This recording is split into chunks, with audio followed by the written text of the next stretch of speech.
What is up, everyone? So in this video, I'm super excited to bring you my full beginner process for alcohol markers. I am very new to alcohol markers. As a matter of fact, I am so new that in my next video, I am going to be able to share with you every single mark I have made with an alcohol marker from the beginning, where I got the set of markers from my wife, all the way up to what I did on this piece here. And what I will be sharing is all of my learning in terms of what I did, my mistakes, where I messed up, my thought process through all of the things that I tried, which led me to the point where I could complete this piece that I am coloring today.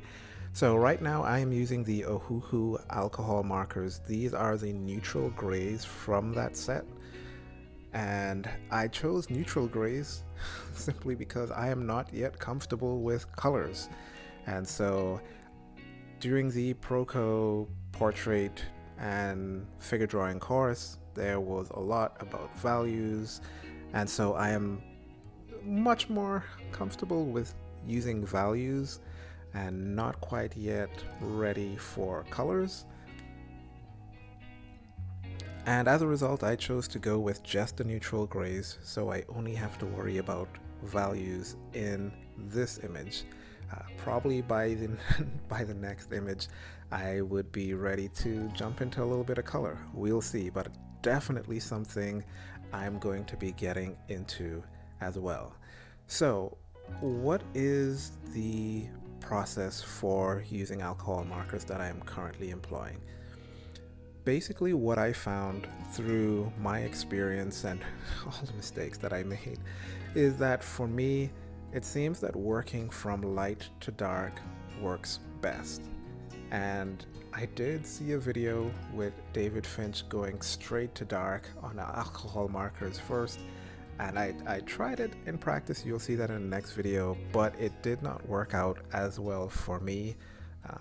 And if any of you have seen David Finch, he is really good with shadows, and that's probably why it works for him. But if you're just a beginner, I would recommend going from the lightest color in your, or the lightest value in your set of markers, and then slowly build up to the darker values. And that's what I'm doing here. I started out with the lightest marker that I had, filling in the shadow shapes. And the good thing about this process is that you can do this quite loosely. You can see the way I am holding the marker. It's held very far away from the top. No need to be super precise.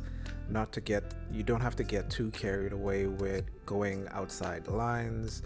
It all works itself out. Let's be super loose, and it works out fine.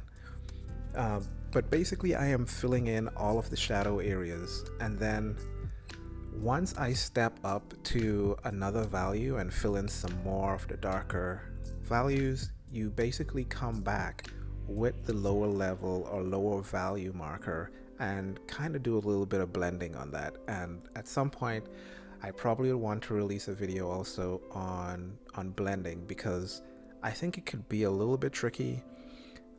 But again, it all works itself out. It seems a little bit more scarier going into it than when you're actually seeing how it's coming together. It actually works itself out, especially in this video and on this image, where I had a lot of the shadow shapes already pre-worked out in terms of where the shadows are going to be, where the lights are going to be. And so it's almost like coloring by the numbers in that sense, where you continue to just add additional marker value to the darkest areas as you go along.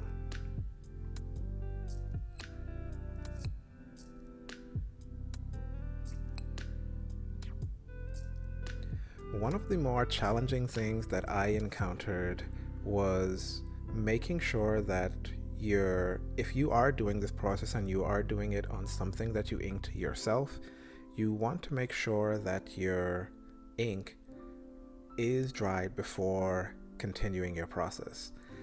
For me, this image had been drying for several days, but because of, I think, probably the marker paper that it's on, there isn't much paper for it to soak into and dry. This marker paper is pretty thin, and so even going through and having given it time to fully dry, I still experienced a very slight amount of smudging on the ink as well, which you may see in the close-up at the end of this video. But again, it is important to make it dry as long as you can. A day is probably fine, or if you have a hair dryer or something like that to make sure that it dries out, that would also be good. Again, here you can just see me going over and over again on the image, just slightly building up the values of the markers. And one of the things that you also need to realize is that with alcohol markers, even if you're using the same marker and you lay down a value and then you come back again and you go over it again, the value will get a little bit darker. This may be a little distressing for people trying to make sure that they have a solid color, but again, I don't think this is something you need to get overly concerned about, especially if you're working in a very loose manner. It's going to work itself out. It will be fine. It's a little bit more scary in terms of looking at it from the outside.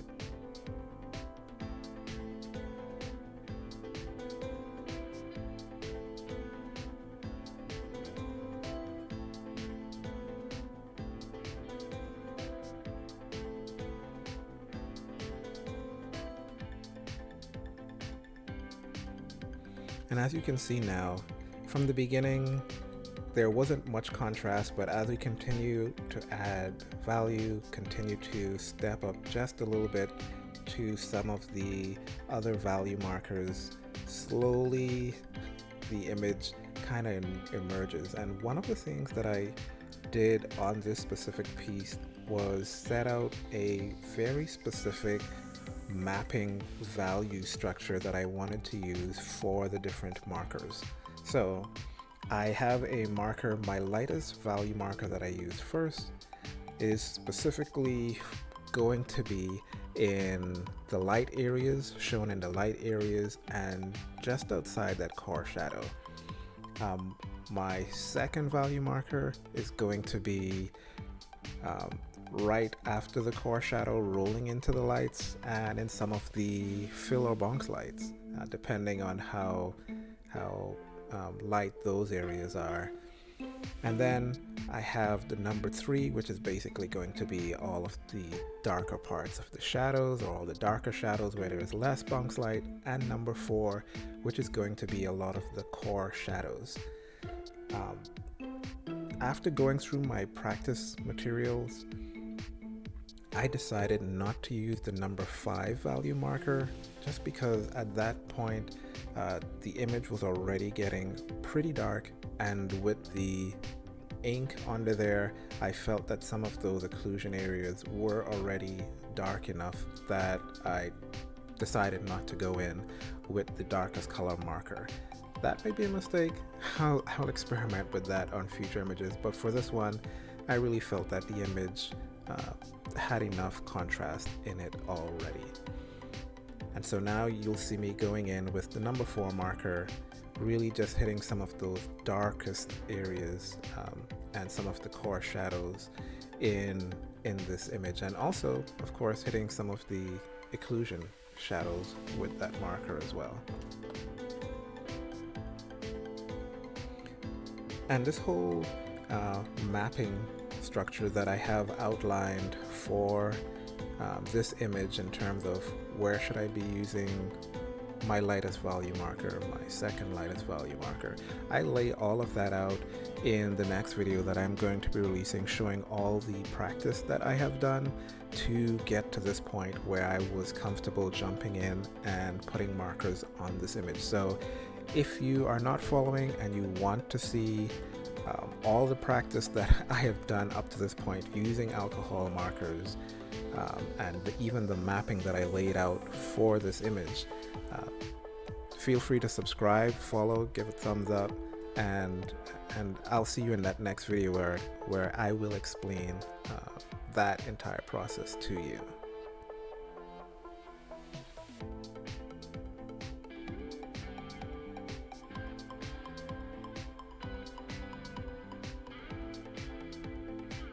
One of the things that I have found using alcohol markers is that there is a lot of back and forth in terms of the just trying to get things exactly right.